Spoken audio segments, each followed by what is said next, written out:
क्या कभी ऐसा होता है कि दिमाग में विचारों का शोर बस थमता ही नहीं, और खासकर रात के सन्नाटे में, जब ऐसा लगता है कि दिमाग सबसे ज्यादा शोर कर रहा है?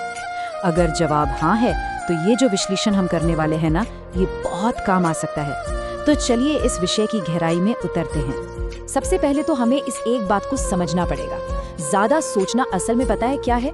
ये एक शक्तिशाली दिमाग का संकेत है।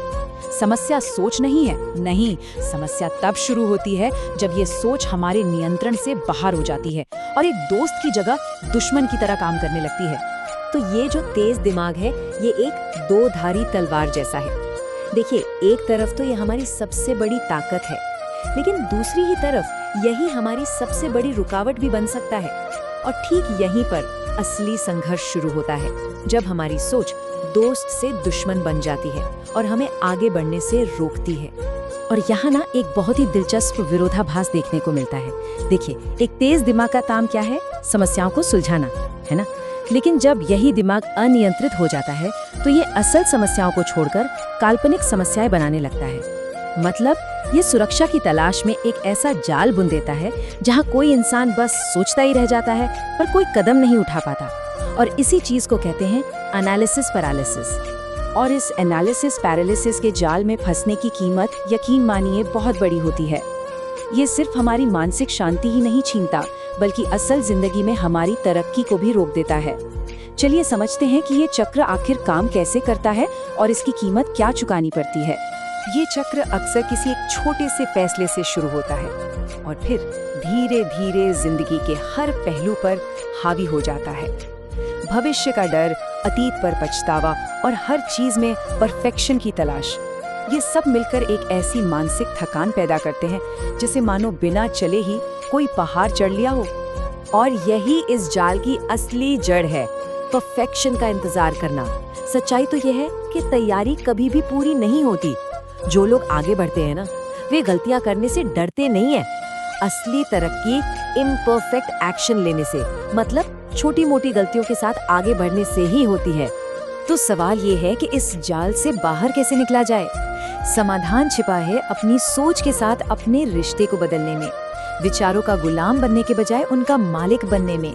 ये एक बहुत बड़ा और बहुत जरूरी बदलाव है जो कंट्रोल वापस हमारे हाथों में देता है। अब इस एक बात को समझना बहुत ही जरूरी है। अपना दिमाग जो है ना, वो एक कहानीकार की तरह है, एक स्टोरी टेलर, और उसका मुख्य काम है सुरक्षा देना। इसी वजह से वो अक्सर क्या करता है, वो संभावित खतरों की, डर की कहानियां लिखता रहता है। और ये कहानियां इतनी असली महसूस होती हैं, पर जरूरी नहीं कि वो सच ही हों। ये एक बिल्कुल प्राकृतिक प्रक्रिया है, लेकिन इसे अनुशासित करने की, इसे डिसिप्लिन करने की जरूरत है। हर विचार पर विश्वास करना जरूरी नहीं है। असली शक्ति ये पहचानने में है कि कौन सा विचार तथ्य है और कौन सा सिर्फ दिमाग का बनाया हुआ एक डर। तो विचारों का मालिक बनने के लिए हमें कुछ उपकरणों की, कुछ टूल्स की जरूरत होगी।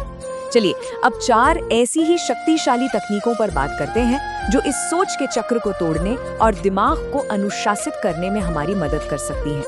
ये 4 तकनीकें एक पूरे टूलकिट की तरह काम करती हैं। पहला है 5 मिनट का नियम, जो सोचने के लिए एक टाइम लिमिट सेट करता है। दूसरा है शरीर को चलाना, जिससे दिमाग शांत होता है। तीसरा है सबसे बुरे हाल को लिखना, ताकि डर का सामना हो सके। और चौथा है उद्देश्यपूर्ण बनना। ये सब मिलकर दिमाग को एक सही दिशा देते हैं। इनमें से आइए तीसरी तकनीक को थोड़ा और गहराई से समझते हैं, क्योंकि ये डर की जड़ पर काम करती है। ज्यादातर डर जो होते हैं ना, वो अंधेरे में ज्यादा बड़े लगते हैं। जब किसी डर को कागज पर उतारा जाता है, उस पर एक तरह से रोशनी डाली जाती है, तो अक्सर ये पता चलता है कि अरे, ये उतना बड़ा तो था ही नहीं जितना दिमाग इसे बना रहा था। ये सवाल खुद से पूछना बहुत जरूरी है कि आखिर डर किस चीज का है? ज्यादा से ज्यादा क्या होगा? क्या उसे संभाला जा सकता है? जब इन सवालों का सामना किया जाता है ना, तो डर की पकड़ अपने आप कमजोर पड़ने लगती है।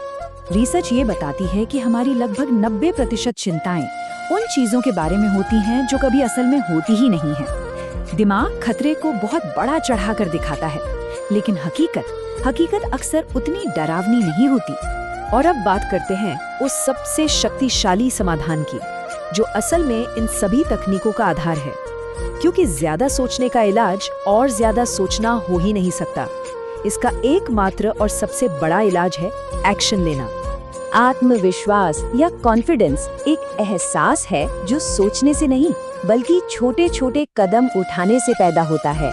हर छोटा एक्शन दिमाग के शोर को कम करता है और ये साबित करता है कि हम सिर्फ सोचने वाले नहीं बल्कि करने वाले भी हैं।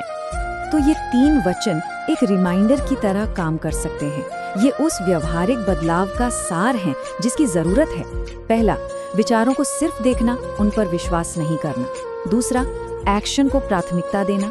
और तीसरा, अपना ध्यान अतीत या भविष्य से हटाकर इस पल पर, वर्तमान पर लाना।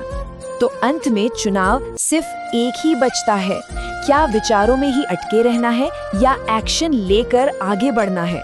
देखिए, एक रास्ता ठहराव की ओर जाता है और दूसरा रास्ता प्रगति की ओर, चाहे उस रास्ते में गलतियां ही क्यों न हो।